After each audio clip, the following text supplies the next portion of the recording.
These buttons here, the easy palette and the auto stretch, I mean, they just work every time. You can lower your background down and it saves yourself so much fuss. You can do everything here in the OSC stretch panel. You don't have to use the raw panel or anything else. I would definitely encourage you to use the raw panel and just make your image yours. What's up, guys? I'm Chad. Welcome back to the Easy Astro Images channel.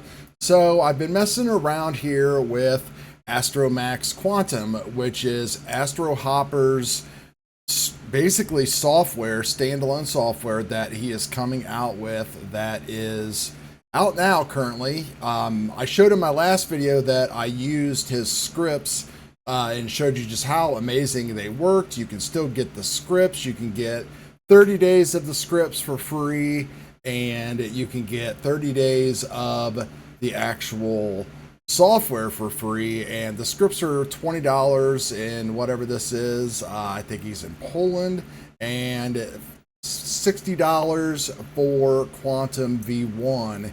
And so far, I am definitely going to give it a thumbs up, and it does pretty much everything that I need to do. I'm in this weird space, I think that a lot of people are, where I'm kind of like over the whole high-end stuff, and I really find myself playing a lot with Astro Wizard, but I understand and glorify Luke for sticking to his guns and not making it over the top.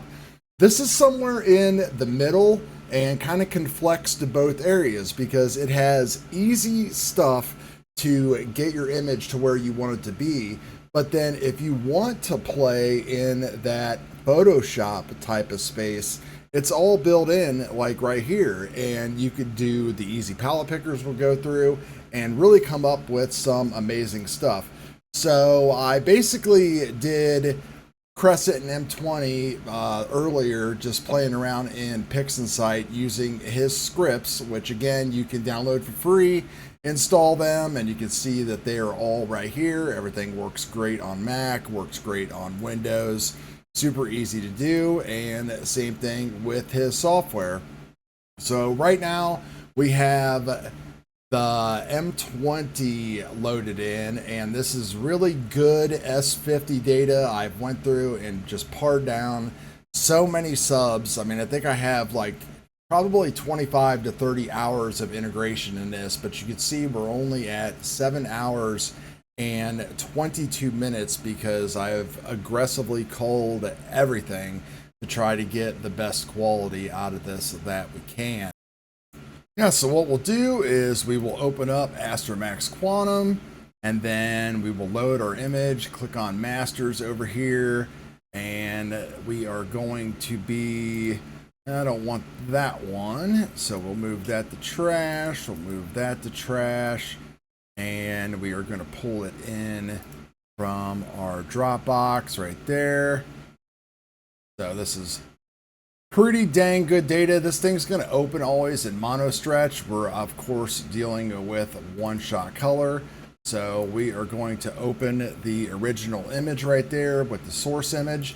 So what happens is as you start to build images and stuff, it's going to put these all inside of a temporary workspace, and then you can go in here and clean things up if you want to as you see fit, if your background, your drop down gets a little too crowded and everything. So we can do an actual linked. And what we're going to do is pretty much just work in this one-shot color, and we're going to do a little bit, I think, in raw because, again, his easy palettes, auto stretching, everything like that just works great. So let's just go through like kind of like the basic processing steps that people will do. So the first thing we're going to do is just neutralize the background. And then we're going to use SPCC, which runs off of ASTAP and all of the star databases. So if you have this stuff installed from PixInsight, then you're all good. If not, then you will have to do that. And, you know, probably something maybe that he can add into here that will go ahead and give you links to those installers possibly to make all that a little bit easier. We'll see what happens and how much time he has on his hands. I just run the regular broadband SPCC. I don't really see much benefit in doing anything else. We have background extraction and Graxpert, so you can try anything else. I use Graxpert just because, again, it just works and I don't want to like fuss around with a bunch of stuff. And then we're going to go down here to Blur Exterminator, and I am going to not really take my stars down a whole lot. I guess we'll do like a 20. So we'll do blur and correct. Typically I would pull my stars and work on them in his separate tab, but we'll go ahead and just do this so that way the stars are a little bit smaller and easier to deal with. Like I said, I've already had these pretty good because of what we did as far as culling the data. Now, noise exterminator, I'm just going to take a little bit off the edge with a 0.20 just to help with like overall noise and the color and everything else. And we're good there. And then at this point, literally, we can turn off the stretch if you want, just not to be confused. And we can just click the auto stretch button. And that is our auto stretched image that we have right there. Probably what I would do at this point is just press this separate stars button, and that's going to just basically pull the stars out of the image so we can focus solely on what is going on inside of here. And with our auto stretch, you can see it pretty much just, you know, is a nice flat even stretch. And we can click this background detect, and you can see that it was pretty aggressive. Now you can lower this down. I mean, optimally you want to be somewhere around between 10 and like 15. So I'll put it at like 12. I think that's kind of a good place to be. And then you can play with contrast boosting and all that stuff if you want to. What I'm going to do is just give it all a little bit more of a stretch, and it's going to stretch everything but the background, which is pretty cool. And then from here, I'm going to crank my noise exterminator up to 90, which is, you know, your basic default. And we're going to clean this image up a little bit. And then we're going to go in and click on his easy palette, and we're going to pick us the 4X palette because we're trying to recreate what we did inside of PixInsight. I'm going to hit apply and continue. And then I'm going to go over here to stars, and we can basically preview the image with the stars right now. And if we wanted to, and you were completely happy with everything, well, you could just dial out some of the green out of your stars, maybe give them some saturation, and maybe pull back your stars a little bit. We could uncheck that. We could go into curves, and you could just add in like some saturation into either the entire image, or you can go down here and just target different things. Like you can see how everything works really good. Like we're targeting yellows, and we don't have to make any masks. So you literally could do everything right here in this one shot color and not have to really worry about anything. Like we can do our blues now, so we can pull those blues up, and that looks really good. Apply and continue. We can go and hit our oranges and pull up that orange dust color on that. Apply and continue. You can go into the tone and masking, and you can kind of start playing around inside of here, but I think the fun part definitely is working just a little bit inside of curves. So we'll click on apply and continue, and that we're going to hit create image. So this is going to be called M24 Starlight. Great. And then now we're going to go over here and click on raw, and we are going to look for that image that we just made, which is there. And now that we're here, we can do a few things. We can do the one-click presets again, which he has all of these built into here, which are just amazing, and they all work really well. The one thing that I would like to see is maybe a back button here to take us back to this menu instead of having to go in and out.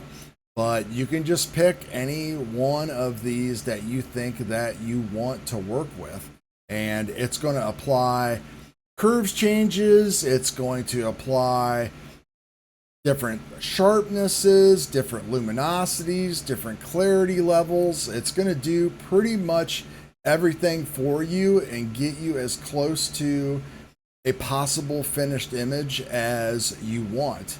So I think I am going to go with this balanced, gentle smooth right here.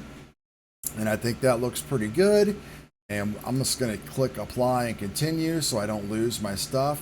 I'm going to go into tone masking, and I'm going to target the dark areas and click on the view mask button. And what I want to do is I want to get my range where we're just getting into some of those dark areas and just kind of pull the saturation down on that stuff a little bit so I don't have like weird color going on in the background. And then also the brightness. And sometimes you don't even have to create masks. This stuff works so good, as I already showed you. So that is looking really good right there. When you hit apply and continue, it pretty much just goes ahead and resets and fixes everything. So let's go into clarity, and inside of clarity we can kind of zoom in right here, and if we want to work with some highlights clarity, we can drag up on these sliders a little bit to see if we can gain some detail back in here, which you see that we can. He suggests not going very far, but you know that we like to push our data as hard as possible. So that right there did a very good job on the midtones clarity. So I'm gonna put that at a 30, and we can reset our zoom, see what that looks like. It looks pretty sweet. I'm going to apply that and continue. I think I'll go back into curves again and pick a color. Go back into the yellows. Lift up those yellows a little bit more. Oh, we're on RGB. My bad. Let's go into saturation. Lift the color up on those a little bit more. All right, that's looking good. And let's go back into those oranges. I really like the way that those oranges look. And if we want to actually work on the RGBK for the oranges, which is like your luminance and everything else, we can try pulling that up a little bit. And you can see how, you know, it's totally brightening that up, but it is getting our core a little bit crazy. So we don't want to do that right now without adding a mask, which we could do, but we don't have a mask right now.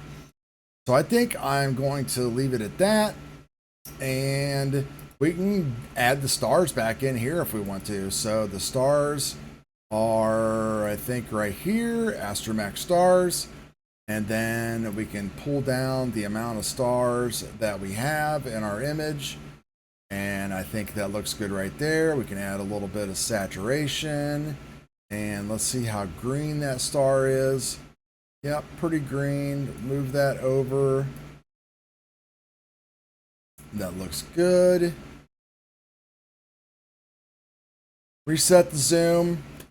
There's our final image. Create new image. M24X. And we can make it a JPEG. So you can see we were easily able to replicate the image that we did in PixInsight inside of Astromax. And I spent a lot more time inside of PixInsight than I did in Quantum. And, you know, it is what it is.